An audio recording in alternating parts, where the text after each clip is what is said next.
aprovechando todo lo que aprendimos con las redes, la virtualidad, la sincronicidad y eso, siendo que es como una semana en donde por lo general hay como un cíclico año tras año circuito de preguntas que son bastante instrumentales para saber cómo se cursa, dónde se va a trabajar, el armado del grupo. Bueno, toda esa información nosotros la pusimos en las redes durante estos días y lo que vamos a hacer hoy sencillamente es una pequeña charla donde está acá todo el plantel docente por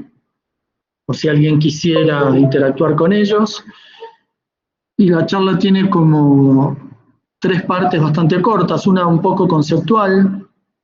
de alguna manera estoy spoileando la primera charla del año, pero me parecía interesante compartirlo, es como una idea que atraviesa cada arranque del año, que tiene como un rasgo particular que tiene que ver con ese momento. Hay una segunda parte que cuenta muy someramente la estructura del armado del taller, de los cursos, y una tercera parte que da un primer avance sobre lo que va a ser el viaje de estudio, que se llama ADN, que es otra de las inquietudes que por lo general nos consultan en las redes los estudiantes y que un poco también es determinante, entonces nos parecía bien darle un pequeño espacio en esta primera charla. Por otro lado, todo lo que es más profundo del taller, que son como las ideas que armaron este proyecto académico, no han cambiado mucho en estos años, están también en las charlas grabadas de los distintos años en nuestro canal de YouTube, o en charlas que han dado nuestros profesores o yo mismo en otros ámbitos. Me parece que cualquiera que tenga la inquietud puede hacerlo y bucear en esos lugares y enterarse un poco quiénes somos, qué pensamos, qué hacemos por fuera de la facultad, que me parece que siempre es valioso. Así que, dicho esto, ¿cómo hago para pasar? Voy a empezar la charla. Habrán visto que tiene este título, que tiene que ver con una situación que obviamente está relacionada a la época que nos toca, que siempre es un lugar por donde entrarle a los temas para nosotros, tratar de entender bien la época, porque nosotros como formadores de herramientas de conocimiento, en este caso la disciplina de la arquitectura y el urbanismo, por un lado tenemos que compartir las herramientas que ha ido construyendo nuestra facultad, la tradición de la disciplina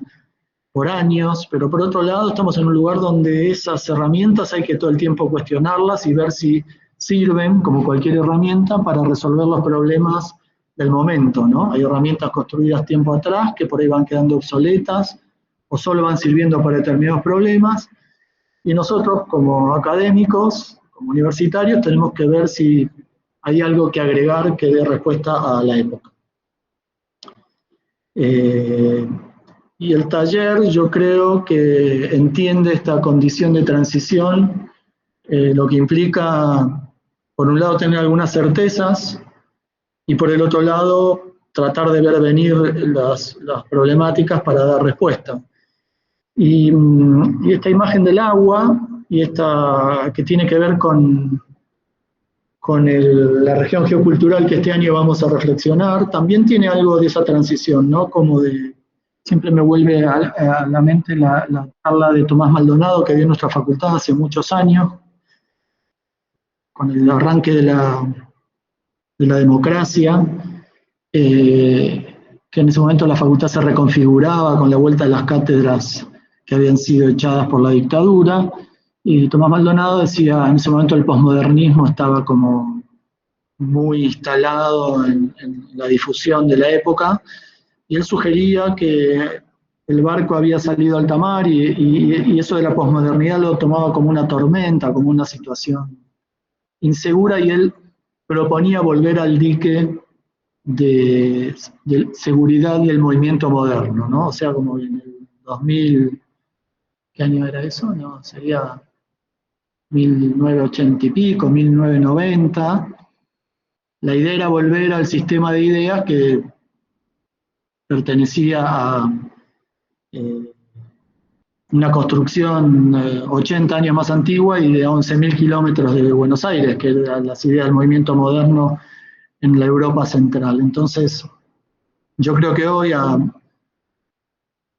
30 años de esa charla, 35 años de esa charla, me parece que volvemos a estar en aguas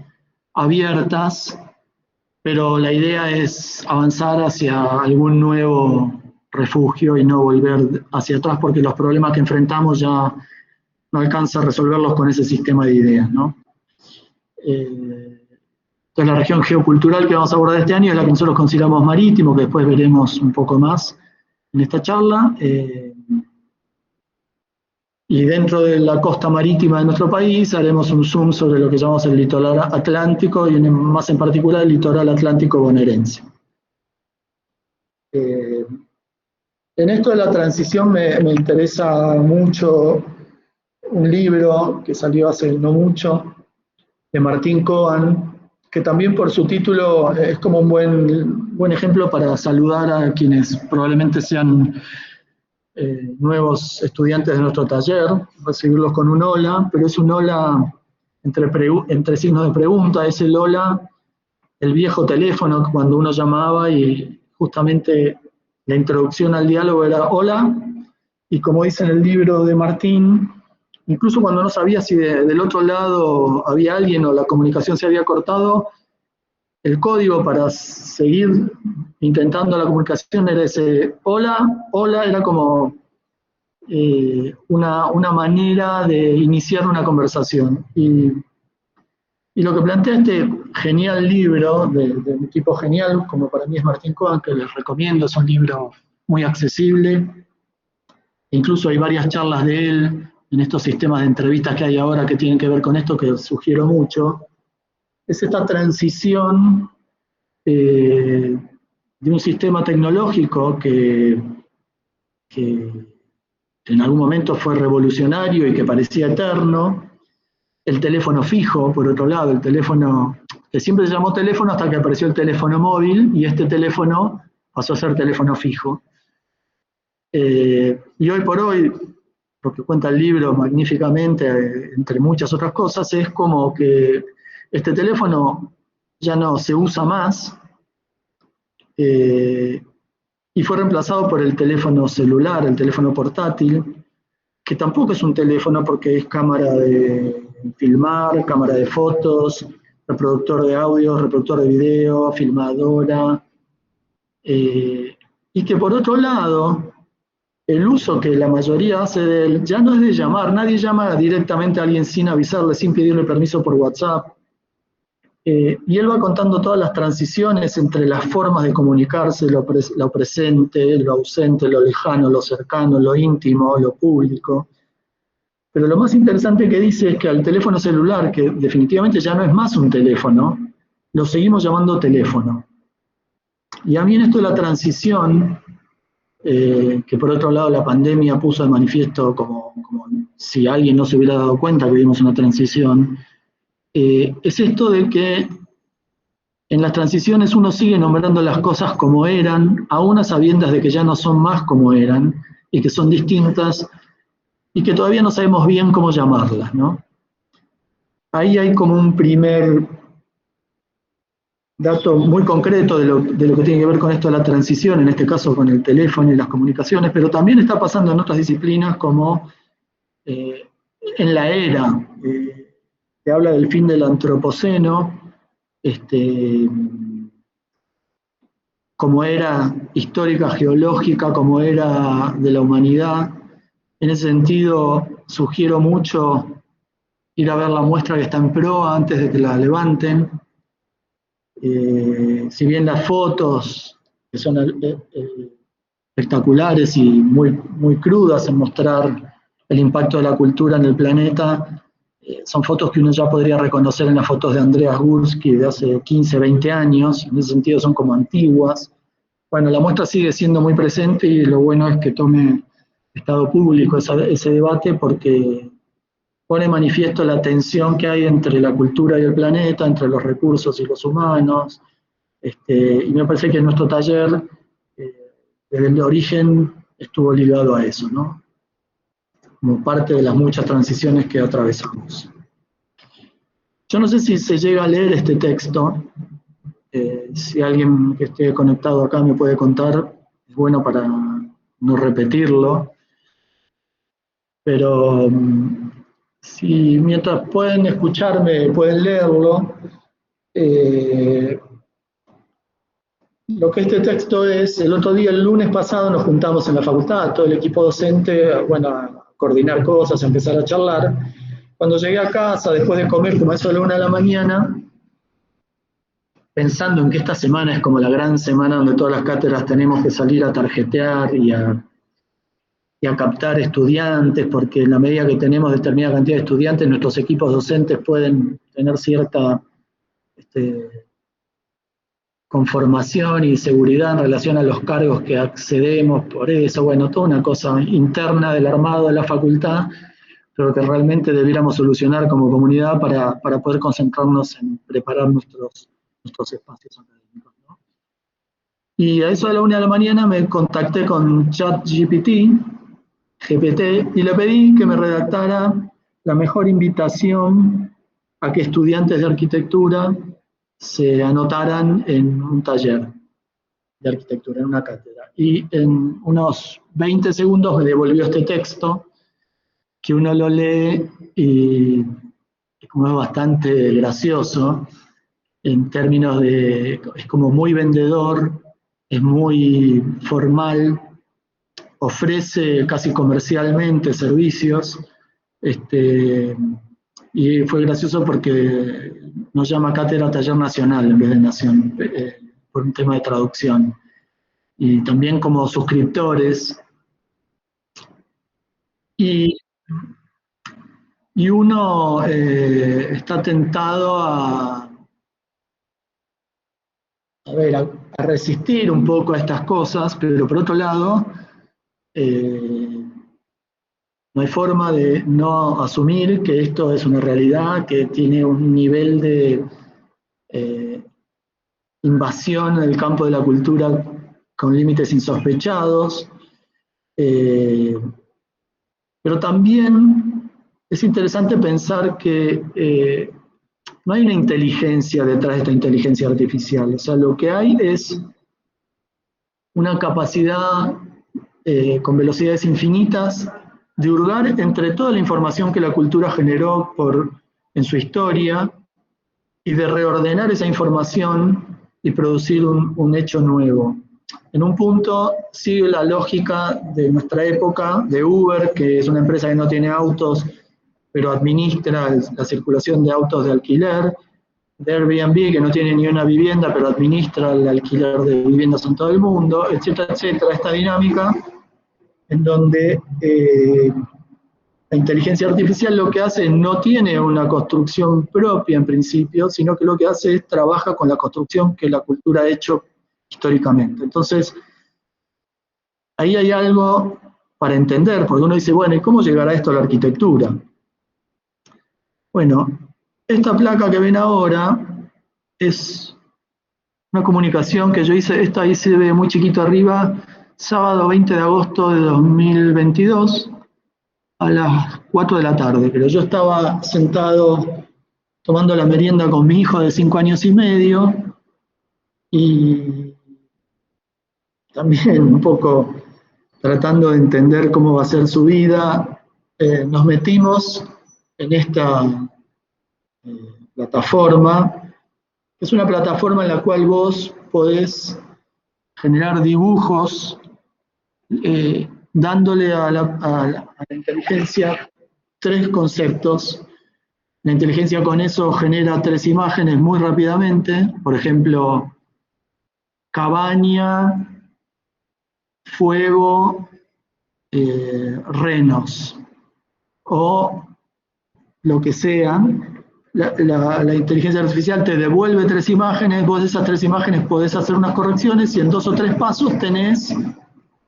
o cabaña, minimalista, piso de goma, cualquier cosa de goma. Y sí, produce algunas cosas de fantasía, pero digo, había salido ese programa a las redes gratis hacía creo que una semana. Imagino que hoy eso ya es mucho más, pero igual uno dice, bueno, ¿y eso a la arquitectura qué le va a pasar? Bueno, no sé si a alguno de ustedes les habrá parecido este joven entre tantos vendedores de arquitectura que hay en las redes. Esto es del otro día. Y es un personaje, arquitecto, calculo, no sé de dónde es, pero se pregunta si llegó el fin de la arquitectura o el fin del arquitecto en los términos que todos nos conocemos, debido a que él estas cosas que yo menciono, que vi el año pasado, ya las aplicó y las cruzó con los programas que todos ustedes preguntan si vamos a dibujar en eso, que hasta hace muy poquito, pero parece que pasaron siglos, era el AutoCAD,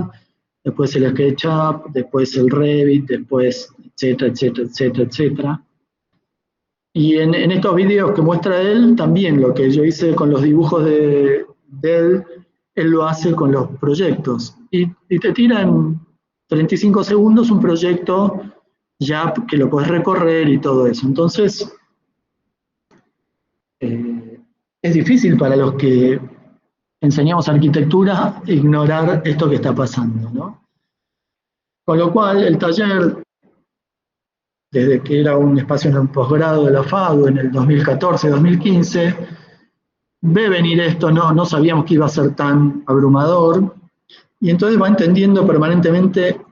qué tipo de arquitecto formamos, para qué mundo, qué es lo que le va a tocar administrar, y en eso redefinimos un poco todo en esta transición. O sea,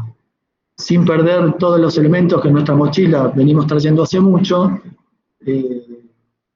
tratamos de ver dónde encontrar los lugares donde vamos a ejercer los próximos años, sobre todo las generaciones que hoy tienen 20 años. Porque aparte, sin ir a las cosas tan específicas, sin ir al mundo de la inteligencia artificial, esta también es una noticia del año pasado de un diario de tirada común, como es La Nación, que ya contaba que había en ese entonces, el año pasado, 12 modelos de casas con planos disponibles gratis, que si uno mira el tipo de casa y ve lo que pasa en los nuevos barrios de los desarrolladores del segundo cordón metropolitano, y con la aparición de los sistemas secos de construcción, va a ver que son estas casas que se están haciendo de a centenares en estas nuevas urbanizaciones, con lo cual no falta nada para que una empresa te dé los materiales ya calculados por alguna plataforma que tienen estos planos gratis que se bajan de cualquier aplicación o de cualquier instructivo de YouTube, con lo cual hay un montón de trabajo que muchos arquitectos que hoy lo ejercen van a dejar de ejercerlo. Muchos se desplazarán a estas otras plataformas, pero muchos quedarán en banda. Entonces ahí creo que hay una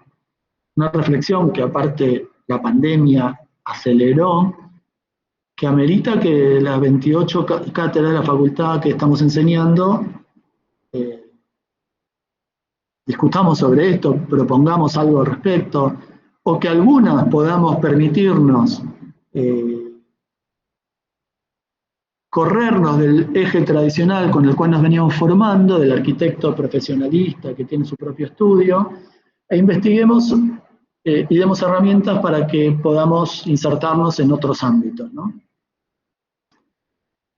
Digo esto que es como una introducción a inquietudes que tenemos, y termino esta primera parte con 2 imágenes que son estas, que tienen que ver con tiempos. Y esto me permite ya enganchar un poco con la facultad. El año pasado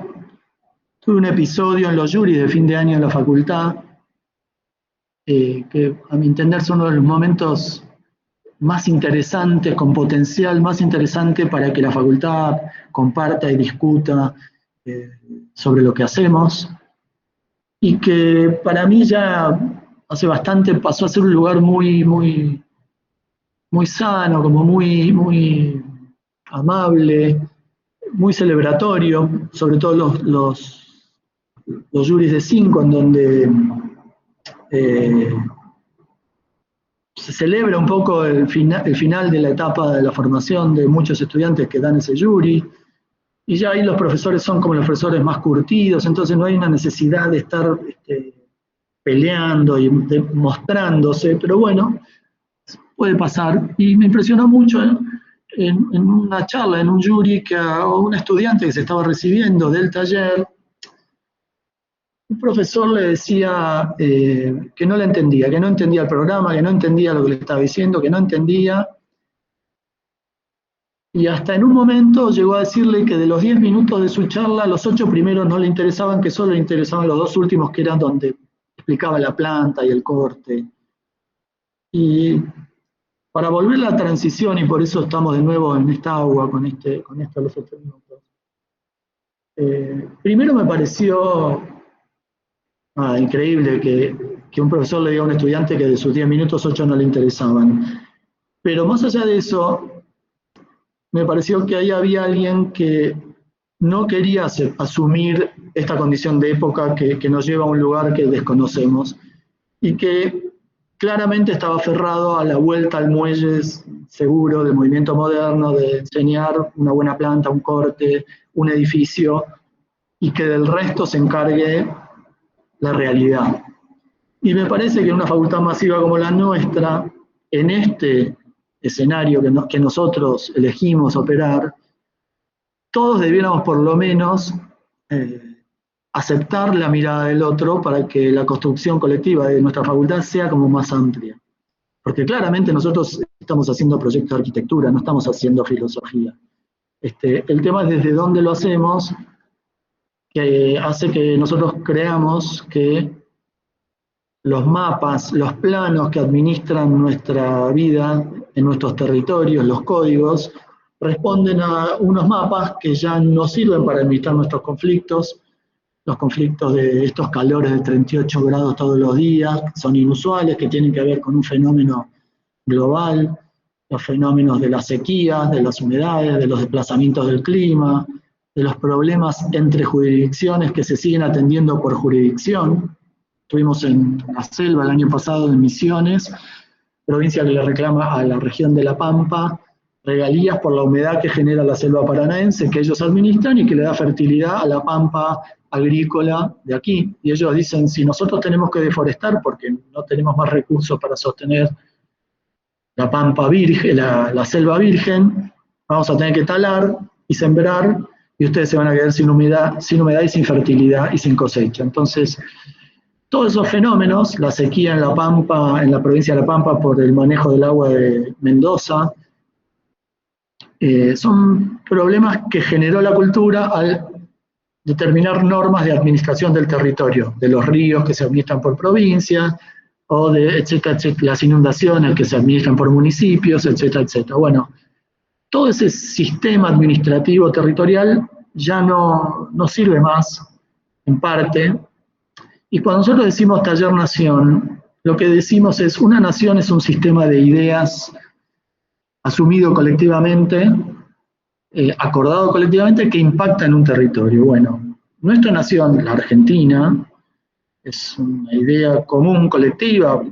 expresada en sus documentos, en sus leyes, que impacta en el territorio. Pero ese sistema de ideas común tiene 200 años o 150 años. Y nosotros creemos que ese sistema de ideas común debe atender las nuevas demandas, y que cuando nos pongamos de acuerdo en esas demandas, podremos redibujar algunos mapas nuevos para volver a administrar nuestro propio territorio, que puede modificarse, pueden no ser 136 los estados municipales de la provincia de Buenos Aires, pueden ser ya no más 24, 25 provincias, sino que puede haber regiones que respondan a estas nuevas demandas, y por ahí las decisiones infraestructurales, de equipamientos, de arquitecturas, puedan resolverse mejor en estas nuevas lógicas que en las que actualmente nos regulan. El segundo periodo temporal, pasamos de 8 minutos a 40 años y venimos de antropoceno, que son miles de años. Es un número también muy simbólico. Este año, el ciclo 2023 de la facultad y el año expresa los 40 años de la vuelta a la democracia. Y no me parece menor, casualmente un año donde hay elecciones, que podamos, a lo que hacemos en la facultad, cargarlo del contenido y del sentido que implica volver a entender lo que son los 40 años. Y en ese sentido, todo el tiempo cuando yo hablo y pienso, sobre todo estos últimos años, ¿qué tenemos para decir nosotros como profesores ya entrados en edad a las capas nuevas, jóvenes? Bueno, justamente acá hay una herencia muy importante. Y me parece que una de las grandes deudas que tenemos en la facultad es recrear la idea de posta y de legado, no de delegado que también, pero de legado, que cada generación tiene que hacerse con la subsiguiente, ¿no? Hoy me encontré en una librería con el inglés Hampton, uno de los arquitectos titulares del estudio Hampton Riboira. Nos pusimos a charlar, él me comenta unas cosas que hice y yo le dije, mirá, inglés, esa obra que ustedes hicieron para IPF es una de las obras que yo siempre soy de referencia en el taller. Entonces, le digo, no solo te voy a invitar por eso al taller, sino que te voy a invitar porque tenemos uno de los objetivos y una de las deudas que no pudimos hacer todavía, es como volver a traer al taller a los arquitectos de la generación anterior a la mía, un poco para que nos vayan pasando historias, errores, virtudes de sus generaciones y que construyamos también desde ahí y que no cada generación considere que todo es ex novo y que hay que matar siempre a la generación anterior para ocupar el lugar. Para eso también las generaciones más grandes tenemos que corrernos un poquito de algunos espacios y dejar libres lugares para que la cosa crezca, ¿no? Por otro lado, hace exactamente 40 años yo entré a la facultad, o sea, en 1983, para estos mismos meses, yo terminaba de dar un curso de ingreso que la dictadura tenía como sistema de ingreso. Vos hacías un curso eran 2 o 3 meses, 3 materias, 2 exámenes por materia, 6 materias, eso te daba un puntaje total, y de ese puntaje total solo algunos entrábamos, los que calificábamos en ese puntaje, y el resto se quedaba afuera. En la facultad no se entraba por donde se entra ahora, se entraba entre Exactas y nosotros por el subsuelo. Entrabas por ahí por el subsuelo y había unas carteleras donde había unos números que decían ahí si habías entrado o no. Todos los que entraron ahora, los que hicieron el CBC, los que entran a una facultad que hay distintas materias, dan eso como una cosa que siempre existió. Sin embargo, eso no existió siempre, eso fue una construcción. Cuando yo entré a la facultad se llamaba FAU, Facultad de Arquitectura y Urbanismo, la D no existía, la D de diseño pasó a existir cuando apareció la D de democracia.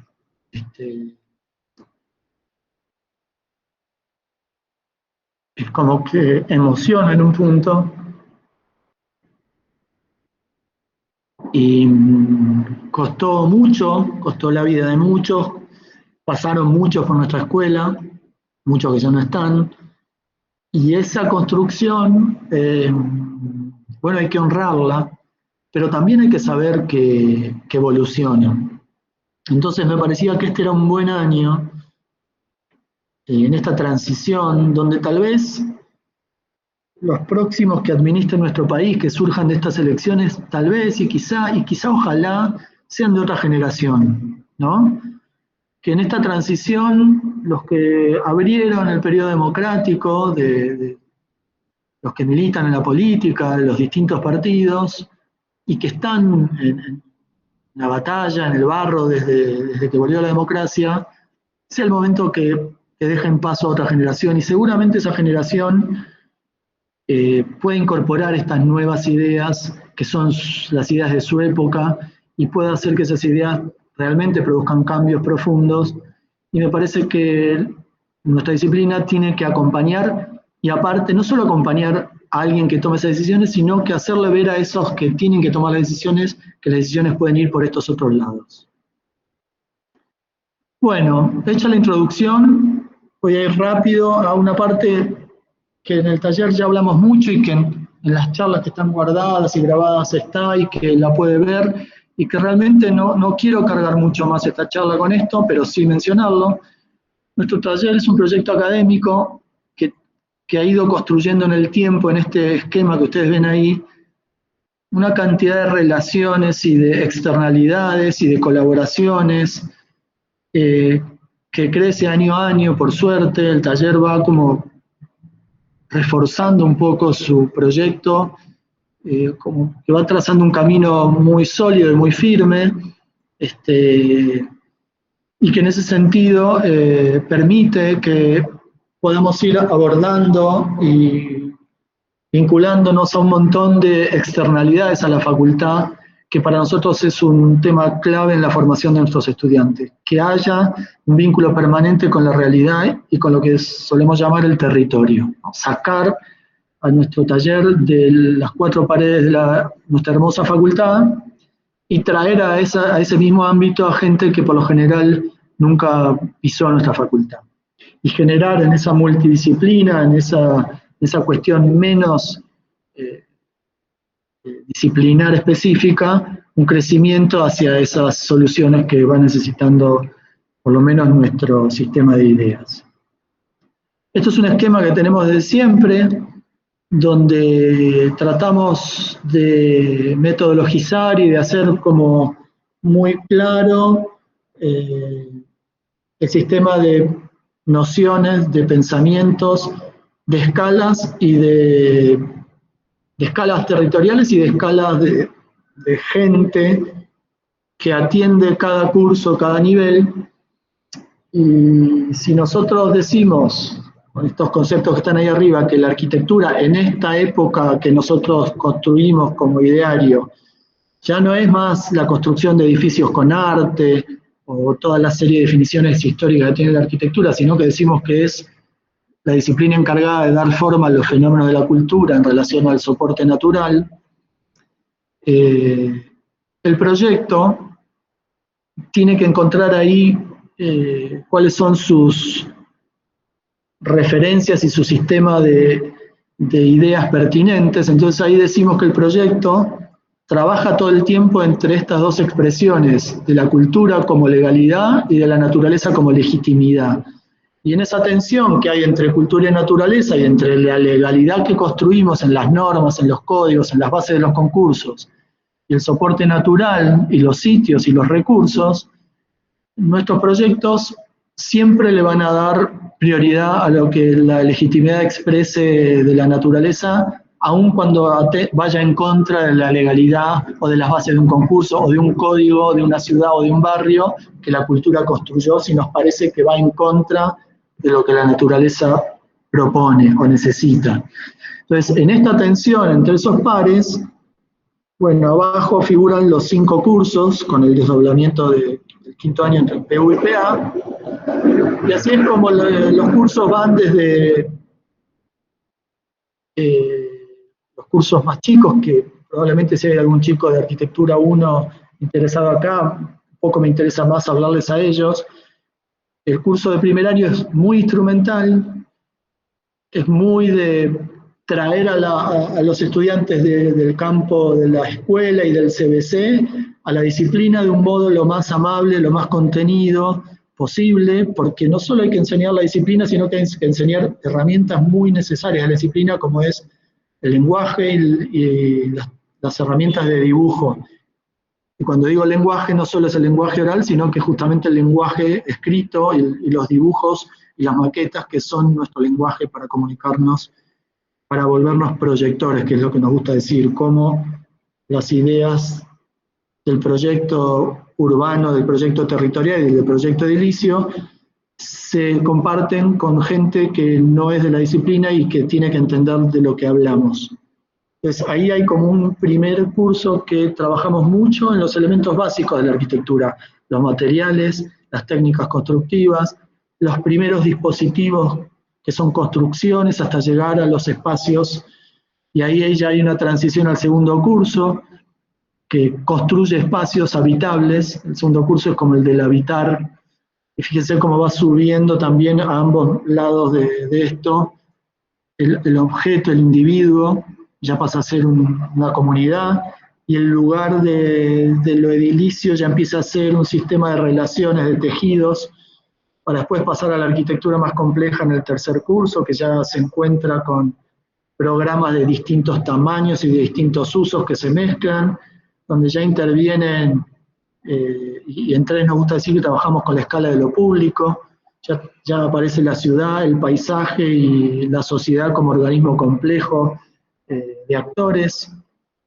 que nos lleva al cuarto curso, que es el curso en donde investigamos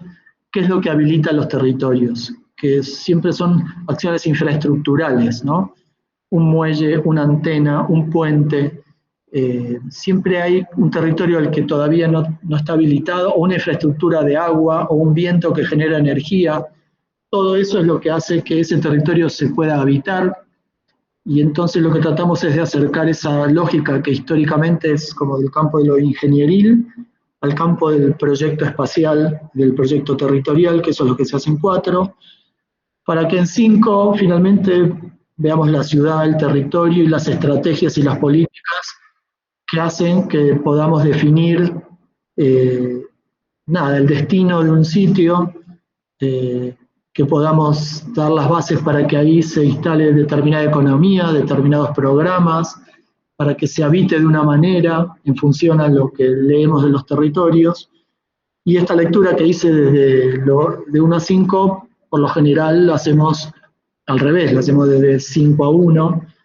pero entonces acá es donde se mezcla un poco el ideario del taller con las cuestiones pedagógicas específicas y metodológicas. Pero lo que sí decimos es que los estudiantes de los 5 cursos tengan esta mirada, cada uno con las herramientas y la capacidad que tiene de entenderla. No es que el estudiante de 1 pasa a ver cuestiones del territorio o discusiones del territorio o abordajes desde esa escala recién en los años superiores. No, nos gusta que si hay que hacer un programa específico, como puede ser un refugio para una ruta para trabajadores de la yerba en medio de la selva, que se desplazan muchos kilómetros y que tienen que esperar mucho tiempo, un colectivo en un clima que llueve mucho, que hace mucho calor. Ese refugio de colectivo no es como una parada de colectivo en la ciudad de Buenos Aires, sino que es un lugar donde hay gente que está con bolsas, con animales, bastante tiempo bajo el sol muy duro, bajo lluvias, bajo humedad. Entonces tiene que entender ese territorio, tiene que entender quién trabaja en ese territorio, qué necesidades tiene, para que ese pequeño dispositivo construido, como puede ser una parada de colectivos, dé respuesta a esa problemática que tiene que ver con una región. Entonces nos gusta que estas cosas las hagamos cruzando transversalmente estas discusiones. Después el taller tiene una organización muy estricta, muy ordenadora. Los 2 cuatrimestres tienen rasgos distintos y complementarios. El primer cuatrimestre nosotros lo llamamos Atlas, es un cuatrimestre de estudio proyectual, tiene instrumentos que permiten que el proyecto de arquitectura sirva para estudiar. Hay una primera parte donde presentamos el territorio nacional integrado, que es lo que nos gusta, que es nuestro lote, digamos, es nuestro lote, básicamente. Y después de un tiempo viene el viaje de estudio, que es el ADN, Encuentros Proyectuales en el Territorio, donde de ese territorio integrado hacemos un zoom sobre una región y vamos a esa región a estudiarla, no a proyectarla todavía, sino a estudiarla proyectualmente. Esto es, con un sistema que el ADN tiene, metodológico, ir a un sitio preguntar, preguntarnos, consultar, recibir información por charlas, recibir información por recorridos, ver arquitecturas referentes que se hacen ahí, encontrarnos con otras facultades, discutir y registrar todo eso. Registrar eso, lo voy a hablar después, en informes, o sea que... Y lo que nos traemos de ahí es una cantidad de información que, como ven en este cronograma, permite trabajar proyectualmente ya en posibles programas que surgen del ADN, primeros esquemas de posibles soluciones que uno le presentaría a un político, a un administrador del territorio, y que surgieron de la interacción con los distintos actores de esa región. Ese cuatrimestre termina con una especie de precuela de proyectos, con muchos títulos de muchos proyectos que surgen de las problemáticas reales, actuales, contemporáneas de los lugares donde vamos. El segundo cuatrimestre es un cuatrimestre, si quieren, más tradicional, de esa lista, de ese menú que cada estudiante, cada equipo de estudiantes propone al taller. Se hace una edición entre toda la cátedra para no repetir cosas, para organizar los temas, y se trabaja de ahí a fin de año desarrollando esos proyectos que son proyectos edilicios, urbano-edilicios, pero que terminan en edificios que responden a esas problemáticas que descubrimos. Y el tercer año y el quinto año presenta eso en sus juris de fin de año. Y este es el lote que nosotros tenemos en principio. Ahí abajo, por debajo de estos rectángulos naranjas, ven el país y su división política, que es la que nosotros decimos que ya nos sirve como mapa de administración en nuestra lógica, y aparece esa otra división, que son esos 6 rectángulos,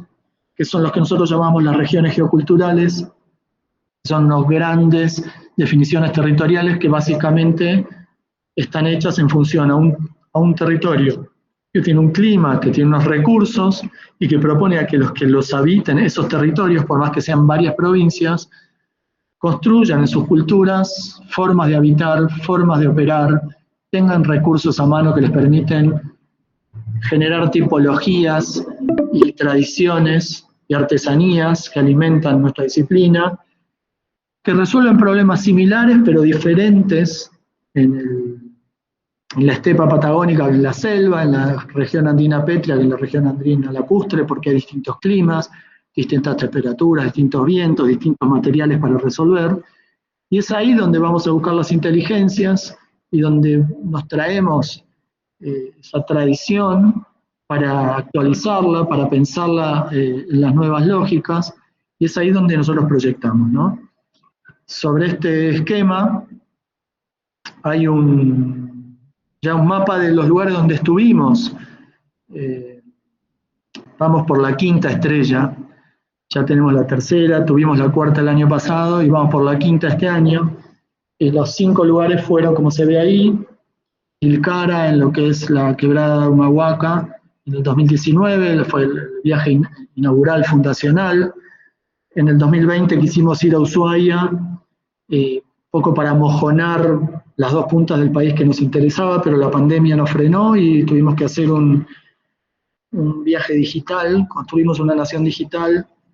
y ahí es donde reforzamos la idea de la construcción geocultural del país entre todos, y de hecho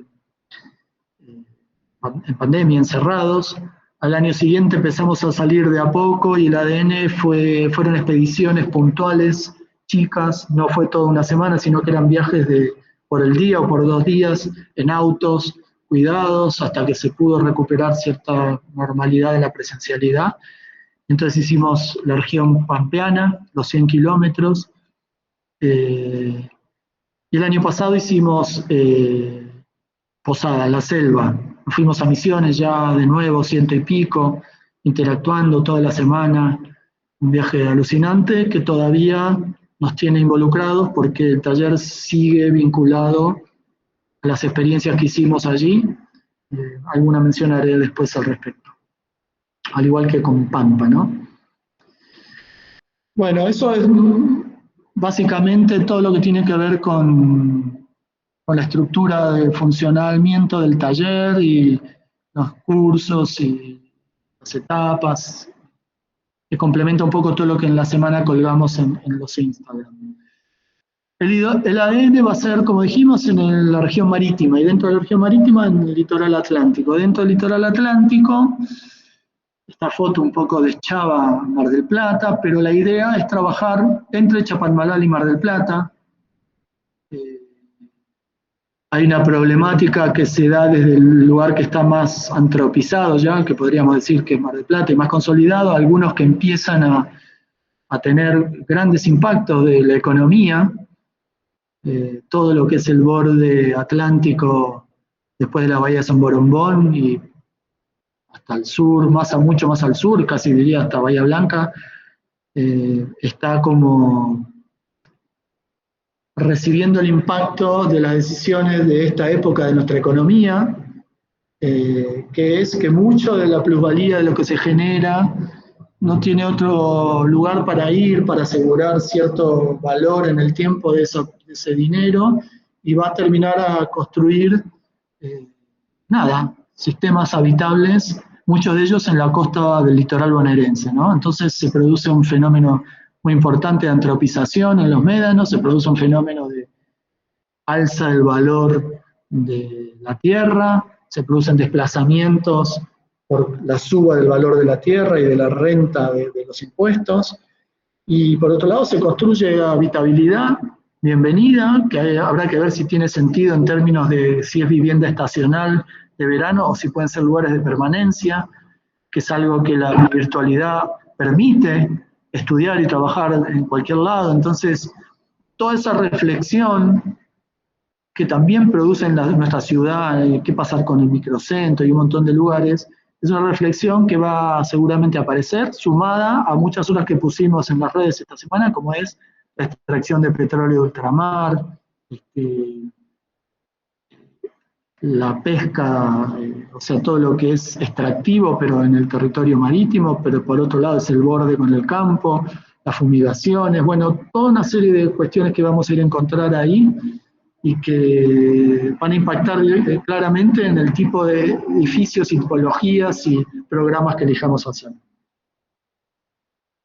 Sí, por favor, sí, eso iba a decir. Si hay alguien ahí que me quiera avisar de algo que yo no veo.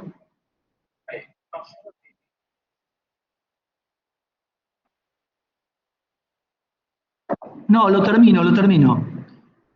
Dale, en todo caso, si vemos que hay preguntas o algo, hacemos otro meet. El ADN es una semana, es un viaje de estudio, no es obligatorio, pero es muy recomendable,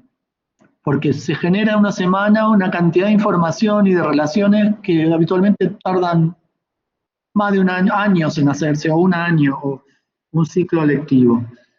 Se viaja un domingo para un lunes empezar a trabajar y un viernes se termina. Hay unas agendas muy armadas, muy intensas, muy buenas, que tienen que ver con charlas que nos vienen a dar, charlas que vamos a buscar, visitas a sitios no necesariamente arquitectónicos, basurales, puertos, tejedores, construcción de cosas en cerámica, lugares de producción de hierba, secaderos de hierba, plantaciones de té, empresas de producción de madera, todo eso hemos ido a visitar. También vamos a visitar las cataratas, el salar arriba de Purmamarca, o sea, el viaje incluye los lugares fantásticos que tiene nuestro país, caminatas por la quebrada, bueno, todas esas cuestiones, agenda de charlas, agenda de relaciones por fuera con distintos organismos intermedios, con actores de los sitios, charlas de arquitectura muy, muy relajadas sobre los fines de las jornadas, fiestas. Bueno, es como una agenda muy interesante, pero de trabajo. Y lo que se pide a la salida de este encuentro, que tiene una metodología de abordaje que tiene que ver con 3 escalas, ¿no? Lo que llamamos impactos externos, todo lo que impacta en un lugar que tiene que ver con decisiones que se toman lejos, lo que genera eso en las localías, los pulsos locales, las resistencias, los intereses, y por otro lado el impacto final, que son los tipos y dispositivos constructivos, las arquitecturas, que en el fondo es lo que nosotros construimos como resultado de todas estas otras 2 escalas que hablamos antes. Todo eso bueno, acá es interesante ver cómo cada lugar tiene un color, ¿no? Y cómo también la pandemia generó algo que era vernos todos con nuestros nombres casi en una condición de igualdad, dentro de lo malo que fue estar encerrados, pero que también nos permitió hacer un viaje. Y les decía que lo que los estudiantes tienen que generar con los equipos docentes son dos informes. Un informe escrito, dibujado, con fotos, un informe en hojas A4, respecto a un tema que en el viaje cada uno tome como un tema de interés que detectó de todas estas cosas que vamos recorriendo. Ese es un primer informe, como un registro de un problema, siempre hecho desde la mirada de un arquitecto. Y el segundo informe es, a partir de ese registro de ese problema, como una suerte de carta dirigida a algún organismo o alguien que gestiona, llamamos cartas del pueblo y cartas como al presidente, al intendente, al gobernador, donde un arquitecto detectó un problema y entonces le sugiere a ese gestor de lo público algún tipo de solución proyectual, con una nota escrita, con unos esquemas, con un render si quieren, con un referente, como el protoproyecto, o como la precuela de un proyecto que uno puede bajar en un informe o tal vez en una historia de Instagram, digamos, para actualizarlo, que es algo que ya experimentamos el año pasado en el taller. Eso es lo que surge de un informe de un problema y una propuesta proyectual. Eso termina en proyectos. Termino con esto. ¿Me queda algún minuto, Ari? Cada curso después genera arquitecturas. Arquitecturas para nosotros muy pertinentes, de programas que no siempre existen, que los vamos inventando y que dan respuesta a estos problemas. Y yo diría que ya las arquitecturas y todo eso, cada uno de ustedes, de los estudiantes, lo vaya a ver, investigar en las redes de cada curso más específico. Que paso rápido, cada curso tiene, como verán, su Instagram y sus redes. Todo esto va a libros que producimos y para terminar, una cosa que el taller logró de sus objetivos, estamos logrando que lo que hacemos en el taller impacte afuera